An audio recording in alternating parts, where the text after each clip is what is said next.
remote city in the Amazon. Mr. Mendes was shot dead outside his home in northwestern Brazil on Thursday. Deep in the Amazon, in December of 1988, the fate of the rainforest was changed by a murder.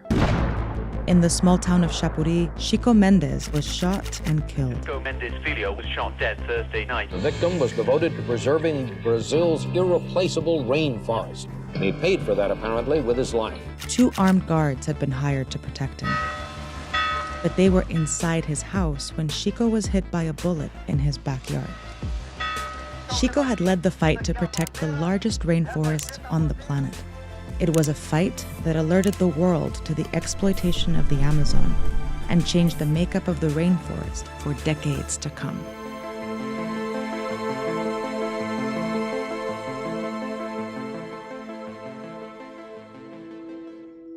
The Amazon basin is rich in rubber trees that produce latex, and for a long time, they were exclusive to this rainforest. Native people had collected latex or liquid rubber for centuries, but in the late 1800s, after the Europeans turned their attention to it, people started extracting latex on a mass scale.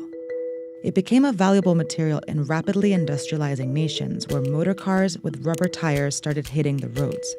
The Amazon quickly turned into a very profitable global resource, especially in Brazil, where businessmen started moving into the rainforest. To keep up with the high demand, wealthy rubber barons forced indigenous people to work for them as rubber tappers, and they directed waves of migrants from the coast to the rainforest. Rubber tappers were forced to work in exchange for the use of the land, tools, or food. So the more they worked, the more they were in debt to their bosses. But the rubber boom wouldn't last long. The seeds of rubber trees such as these, smuggled out of the Amazon country, shifted the rubber production of the world to the Far East. In the 1870s, an English colonist smuggled 70,000 rubber tree seeds out of the Amazon. The seeds went from Brazil to British colonies in Southeast Asia, where they began harvesting rubber at a lower cost. Over the years, as rubber from these plantations flooded the market, prices fell, and the rubber boom in the Amazon collapsed. But demand spiked again during the Second World War, when rubber became critical to making weapons and vehicles. We are going to see to it that there's enough rubber to build the planes to bomb Tokyo and Berlin, enough rubber to build the tank, enough rubber to win this war. The Brazilian government recruited tens of thousands and forced them to extract latex under harsh conditions. After the war, demand collapsed again, and most rubber barons moved on to other businesses, leaving many rubber tappers in the rainforest, where they settled and were now free to harvest rubber on their own terms. Among them was Chico Mendes, a young rubber tapper who started out working under rubber bosses. O Chico, ele já trouxe de berço, né, a marca e a habilidade de ser líder. Ele, aos 15 anos, 16 anos, ele demonstrava preocupação com a forma como os patrões tratavam os seringueiros, né? This is Raimundo Mendes de Barros, Chico's cousin, who works and lives on a reserve in Acre State. Já de rapaz novo, ele já tinha a tendência de ser líder. Como se transformou líder, né? Chico's time to step in and lead would come in the 70s and 80s, when the Amazon began seeing deforestation at an unprecedented rate. Chico Mendes and the rubber tappers lived freely in the state of Acre for about a decade. They harvested rubber and collected Brazil nuts sustainably without damaging the forest, and made a living selling what they gathered to traveling merchants. But there was a problem on the horizon. At the time, Brazil was led by a military regime that wanted to use the Amazon for economic development, so they opened it up to ranchers for business. They took over large estates, typically occupied by rubber tappers, and cleared the forest to make room for their cattle. The politics of land speculation and the large-scale deforestation that have as their objective the substitution of man by cattle. It would be a disaster if this process were allowed to continue in our region. The ranchers used intimidation tactics to expel rubber tappers. They hired gunmen and set fires to tear down the trees. But the rubber tappers got together and fought back. They organized empachis, or barricades, where they'd sit in front of trees or block the paths to the rubber reserves to prevent loggers and bulldozers from coming through. Chico and Raimundo were both on the front Os lines. empates foi a forma que a gente encontrou para retirar os peões que estavam destruindo, que estavam desmatando, né? E a gente conseguiu juntar homens, mulheres, quando a luta se acirrou, a gente juntar até as crianças, né? E ir para as linhas, ir para as frentes de desmatamento. Protecting the rubber tappers' way of life was at the heart of the struggle led by Chico. But over the years, it turned into a much bigger fight for survival. The government, backed by international organizations, built roads in the Amazon, which brought deforestation to different corners of the rainforest. As a result, by 1987, nearly 300,000 square kilometers of the rainforest had been torn down.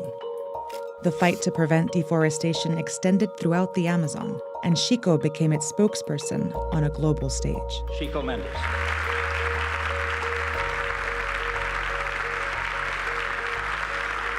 A Amazônia possui os maiores recursos biológicos do mundo. Together, we can preserve the forest and make it productive, securing this immense treasure for the future of all our children.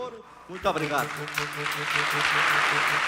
And the world began to pay attention. We can locate above 7,000 fires every day. It involves the destruction of one of Earth's greatest natural resources, the Amazon rainforest. The rainforest is unique in all the world, and once it is gone forever. International organizations withdrew tens of millions of dollars from the development of the Amazon. A small extraction reserve was created for rubber tappers in Acre in 1988, the first of its kind in Brazil. The land would be owned by the state, but rubber tappers like Raimundo would have the right to live and work on it. No que pese a gente viver dela, mas nós conservamos ela, nós não destruímos ela. The reserve would keep everyone else out, especially cattle ranchers, making this entire reserve legally protected from deforestation. But in 1988, protecting the rainforest came at a deadly cost.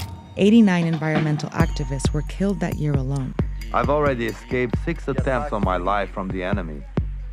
Still, I have a moral commitment to myself.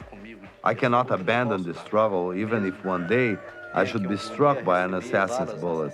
Cattle ranchers looking to expand their business in the Amazon saw Chico as a threat. He was given armed guards for protection, but just days after his 44th birthday, he was shot in his backyard. His killers were cattle ranchers, a father and a son, whose land had just become a protected area. E eu subi por volta de 3 horas da madrugada. Foi uma notícia que ainda hoje eu tenho muita tristeza. O Chico simplesmente estava defendendo o direito daqueles que até então o Estado sonegava de reconhecer seu direito. Não tinha direito de ser assassinado da forma brutal e covarde do jeito que ele foi. Chico's death pushed changes forward in the Amazon. A larger Chico Mendes extractive reserve was created in 1990. Today, it is still the biggest in the Amazon and has protected more than 2 million acres of rainforest from a lot of the deforestation that surrounds it. It's home to about 10,000 people who can freely maintain their traditions and livelihoods. Since Chico's death, all these extractive reserves have been created.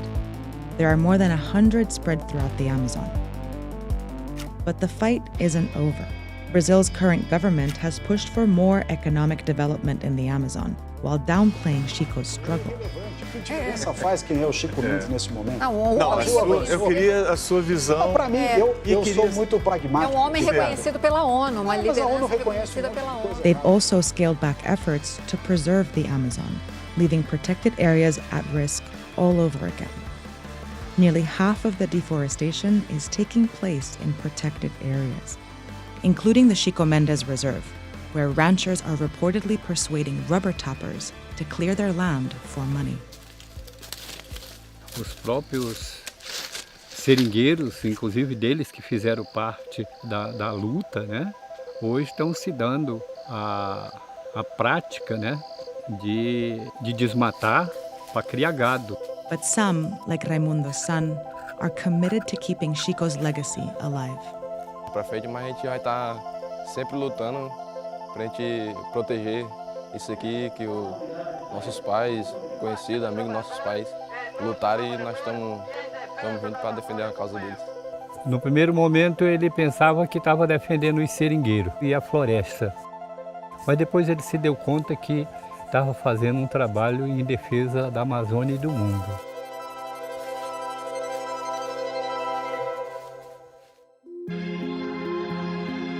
Hi, thanks for watching the second episode of Atlas in the Amazons miniseries.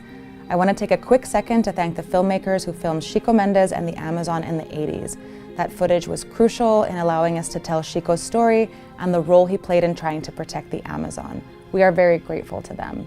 In the next episode, we look at the struggle between indigenous people trying to protect their land and the president threatening to take their rights away. Make sure to come back and watch the third and final episode of Atlas in the Amazons miniseries. Thanks again for watching, and see you next time.